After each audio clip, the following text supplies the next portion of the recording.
National Electrical Code or NEC Section 810.56 specifically addresses the grounding requirements for satellite dish installations. It's important to note that sections 810.21 and 820, which you mentioned, don't cover satellite dishes. Instead, 810.56 directs us to NEC 250.50 for the grounding electrode system requirements. This means the satellite dish must be connected to a grounding electrode system. This system typically involves a grounding rod, but other approved electrodes can also be used. The purpose of this grounding is to provide a path for electrical faults and lightning strikes to safely dissipate into the earth, thereby protecting equipment and personnel. Now, regarding the conductor used for grounding, the NEC permits the use of either bare or insulated conductor. The fact that an insulated number 14 wire was used is acceptable according to code. However, the key lies in the proper installation of the grounding rod itself. The grounding rod needs to be of sufficient length to ensure a low resistance connection to the earth. Unfortunately, without knowing the length of the grounding rod, it's impossible to definitively say whether it meets the necessary requirements. It's crucial to ensure the connections between the wire, the ground rod, and the satellite dish are tight and secure. Loose or corroded connections can significantly increase resistance and compromise the effectiveness of the grounding system. Although NEC 810.56 doesn't mandate bonding the satellite dish grounding system to the house's existing grounding system, it is a highly recommended practice. Bonding creates a common ground potential, which minimizes voltage differences between the dish and other grounded objects in and around the house. This, in turn, reduces the risk of electrical shock and damage from lightning strikes. Think of it as creating an equipotential plane, where everything is at the same electrical potential. Now let's delve a bit deeper into grounding electrode systems as defined in NEC 250.50. This section outlines the various types of electrodes that can be used, including metal underground water pipes, metal frames of buildings, concrete encased electrodes, and ground rings. However, for a satellite dish installation, a grounding rod is the most common and practical choice. When using a grounding rod, it must meet certain specifications. Firstly, it should be at least 8 feet long and made of a listed material, such as copper or copper-clad steel. Secondly, it must be driven into the ground to its full length unless rock bottom is encountered. In that case, it can be buried horizontally in a trench at least 30 inches deep. The NEC also specifies the minimum size of the grounding electrode conductor, which is the wire connecting the satellite dish to the grounding electrode. The size of this conductor is determined by NEC Table 250.66, and it depends on the size of the service entrance conductors or the equivalent size for service entrance cables. However, for a satellite dish, a number 14 copper wire is generally sufficient as long as it's protected from physical damage. Now let's talk about the importance of proper grounding in relation to lightning protection. A well-grounded satellite dish can significantly reduce the risk of damage from lightning strikes. When lightning strikes a satellite dish, the surge of electricity needs a safe path to ground. If the grounding system is inadequate, the electricity can find other paths, such as through the house's electrical wiring, causing damage to appliances and potentially starting a fire. In addition to grounding, surge protection devices can also be used to further protect electronic equipment from lightning strikes. These devices are typically installed at the point of entry of electrical and communication lines into the house. They work by diverting excess voltage to ground, preventing it from reaching sensitive electronic components. Therefore, proper grounding, combined with surge protection, provides a comprehensive approach to protecting against lightning strikes. Now, if you're unsure about the adequacy of your satellite dish grounding system, it's always best to consult with a qualified electrician. An electrician can perform a grounding resistance test to determine the effectiveness of the grounding system. This test measures the resistance between the satellite dish and earth ground. A low resistance reading indicates a good ground, while a high resistance reading indicates a poor ground that needs to be improved. An electrician can also inspect the grounding connections to ensure they are tight and secure, and they can recommend any necessary upgrades to the grounding system. It's important to remember that electrical work can be dangerous, and it's always best to leave it to the professionals. Working with electricity without proper training and equipment can result in serious injury or even death. Therefore, if you're not comfortable working with electricity, don't hesitate to call a qualified electrician. Let's reiterate the key points regarding satellite dish grounding. Firstly, NEC 810.56 governs the grounding requirements for satellite dishes. Secondly, the dish must be connected to a grounding electrode system as described in NEC 810.56, typically using a grounding rod. Thirdly, while bonding to the house's grounding system is not required, it's a good practice to enhance safety. Fourthly, the grounding connections must be tight and secure. And fifthly, if you're unsure about the adequacy of the grounding system, consult with a qualified electrician. By following these guidelines, you can ensure that your satellite dish is properly grounded and protected from electrical faults and lightning strikes. Grounding is an essential aspect of electrical safety, and it's important to take it seriously. A properly grounded system can save lives and prevent property damage. Don't take shortcuts when it comes to grounding, and always consult with a qualified professional if you have any questions or concerns. Furthermore, regular inspection and maintenance of the grounding system are crucial to ensure its continued effectiveness. Over time, grounding connections can corrode or loosen, which can compromise the integrity of the system. Therefore, it's a good idea to periodically inspect the grounding connections and tighten them as needed. You should also check the grounding rod to make sure it's still securely driven into the ground. If the grounding rod has become loose or damaged, it should be replaced. Remember, a well-maintained grounding system is a critical component of electrical safety. By taking the necessary steps to ensure your satellite dish is properly grounded, you can protect yourself, your family, and your property from the hazards of electricity. Think of the grounding system as a safety net. It's there to protect you in case something goes wrong. And just like a safety net, it needs to be properly installed and maintained to be effective. So don't neglect your grounding system. Give it the attention it deserves, and you'll be rewarded with peace of mind knowing that you're protected. Now, let's consider the specific scenario you described, where an insulated number 14 wire was used to connect the satellite dish to a ground rod. As mentioned earlier, this is a permissible method of grounding according to the NEC. However, it's important to verify that the grounding rod is of sufficient length and that the connections are tight and secure. You can do this yourself by visually inspecting the grounding rod and connections.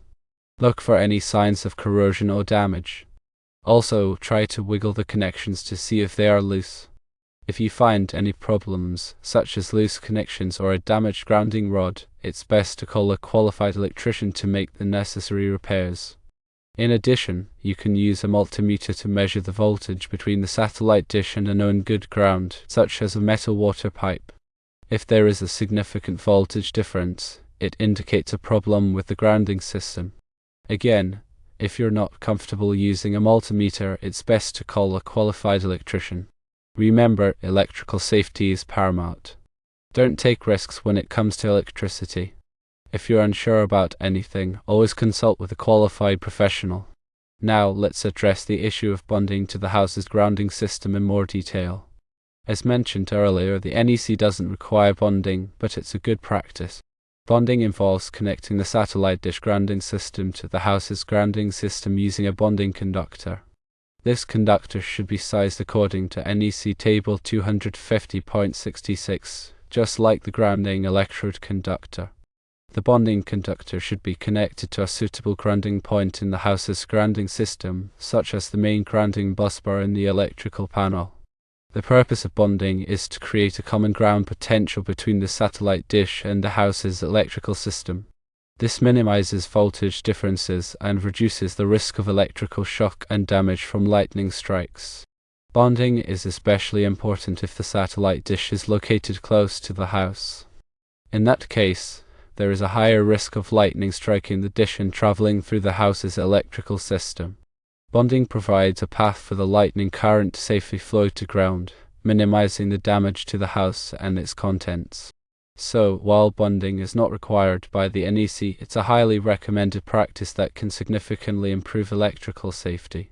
If you're planning to install a new satellite dish, consider bonding it to the house's grounding system. It's a relatively simple and inexpensive way to enhance safety and protect your property. Now, let's talk about the different types of grounding electrodes that can be used for satellite dish installations. As mentioned earlier, a grounding rod is the most common choice. However, other types of electrodes can also be used, such as metal underground water pipes, metal frames of buildings, and concrete encased electrodes. Metal underground water pipes can be used as grounding electrodes if they meet certain requirements. Firstly, the pipe must be in direct contact with the earth for at least 10 feet. Secondly, the pipe must be electrically continuous. Thirdly, the pipe must not be coated with an insulating material. Metal frames of buildings can also be used as grounding electrodes if they meet certain requirements.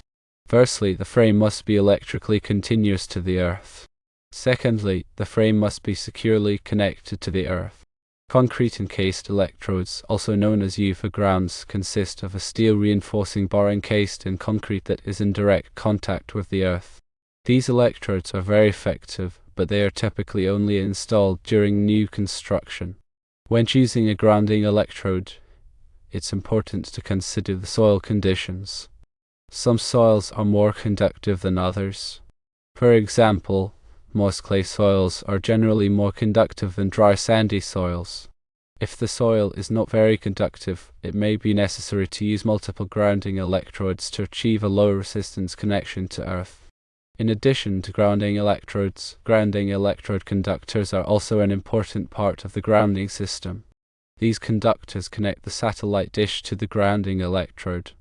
The size of the grounding electrode conductor is determined by NEC table 250.56. The grounding electrode conductor must be securely connected to both the satellite dish and the grounding electrode. The connections must be made using approved connectors that are suitable for the type of conductor being used.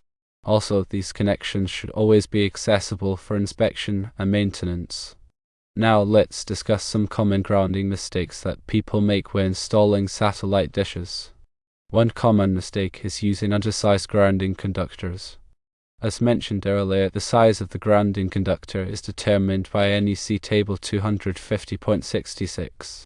Using a conductor that is too small can compromise the effectiveness of the grounding system. Another common mistake is making poor grounding connections. Loose or corroded connections can significantly increase resistance and reduce the effectiveness of the grounding system. It's important to use approved connectors and to ensure that the connections are tight and secure. Another common mistake is not properly installing the grounding rod. The grounding rod must be driven into the ground to its full length unless rock bottom is encountered. If the grounding rod is not properly installed, it may not provide a low resistance connection to earth. Another common mistake is neglecting to bond the satellite dish to the house's grounding system. As mentioned earlier, bonding is not required by the NEC, but it's a good practice that can significantly improve electrical safety. By avoiding these common grounding mistakes, you can ensure that your satellite dish is properly grounded and protected from electrical faults and lightning strikes.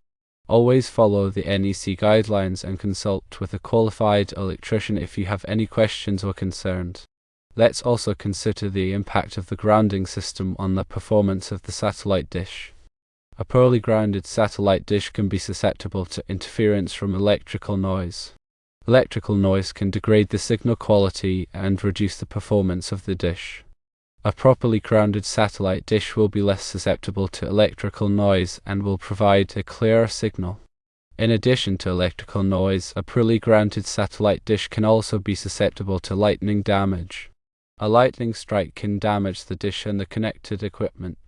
A properly grounded satellite dish will provide a path for the lightning current to safely flow to ground, minimizing the damage. So, a good grounding system is not only essential for electrical safety, but also for the performance and longevity of the satellite dish. Make sure your satellite dish is properly grounded to ensure optimal performance and protection from electrical noise and lightning damage. Now, let's talk about the importance of surge protection for satellite dishes. Surge protection devices can protect the satellite dish and the connected equipment from voltage surges caused by lightning strikes and other electrical disturbances. These devices are typically installed at the point of entry of the satellite dish cable into the house. They work by diverting excess voltage to ground, preventing it from reaching sensitive electronic components. Surge protection devices are available in different types and sizes. The type of surge protection device you need will depend on the voltage and current requirements of the satellite dish and the connected equipment. It's important to choose a surge protection device that is specifically designed for satellite dish applications. When installing a surge protection device, it's important to follow the manufacturer's instructions carefully. The surge protection device should be properly grounded to ensure that it can effectively divert excess voltage to ground. Surge protection devices are a relatively inexpensive way to protect your satellite dish and the connected equipment from costly damage caused by voltage surges. Consider installing surge protection devices to provide an extra layer of protection for your satellite dish. Another aspect to consider is the location of the satellite dish. The location of the dish can affect its susceptibility to lightning strikes and other electrical disturbances. If the satellite dish is located in a high-risk area, such as on top of a hill or near tall trees, it will be more susceptible to lightning strikes. In these cases, it's especially important to have a good grounding system and surge protection devices. If the satellite dish is located in a low-risk area, such as on the side of a building or under an overhang, it will be less susceptible to lightning strikes. However, it's still important to have a good grounding system to protect against other electrical disturbances. When choosing a location for the satellite dish, consider the risk of lightning strikes and other electrical disturbances. Choose a location that minimizes the risk of damage to the dish and the connected equipment. Also, if the satellite dish is located in an area with high winds, it's important to ensure that it is securely mounted to prevent it from being blown down.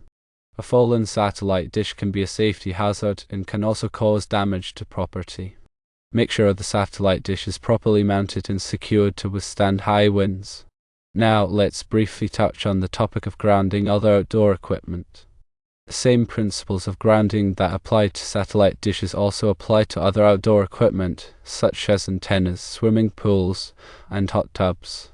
All outdoor equipment that is connected to electrical power should be properly grounded to protect against electrical shock and lightning damage.